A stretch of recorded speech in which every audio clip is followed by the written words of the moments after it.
Ինչ որ առումով 44-օրյա պատերազմը հիբրիդային պատերազմի մաս էր, որի թիրախում Հայաստանի պետականությունն էր, Հայաստանի անկախությունը։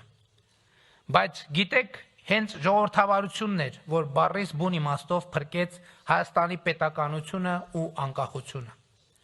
Պատերազմը եւ դրան ուղեկցող ապատեղեկատվությունը այն գործիքներն էին, որոնցից օգտվելով հակաժողովրդավարական ուժերը մեզնից պահանջում էին պարզապես իշխանությունը հանձնել իրենց։ Մենք ասացինք, որ ժողովրդից ստացած իշխանությունը չենք կարող հանձնել որևէ մեկին, այլ կարող եք միայն ժողովրդին վերադարձնել։ 2001 թվականի ապրիլին ես հրաժարական տվեցի,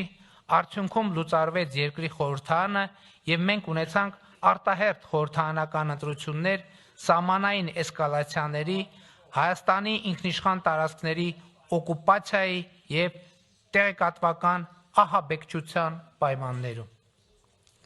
Ոչ ոք չէր հավատում, որ մեր քաղաքացիական պայմանագիր կուսակցությունը կրկին կստանա ժողովրդի վստահության քվեն։ Բայց ժողովրդական ոչ բռնի թավշյա հեղափոխությունն առաջնորդած քաղաքական ուժը ոչ միայն կրկին ստացավ ընտրողների մեծամասնության քվեն, այլև ձևավորեց սահմանադրական մեծամասնություն։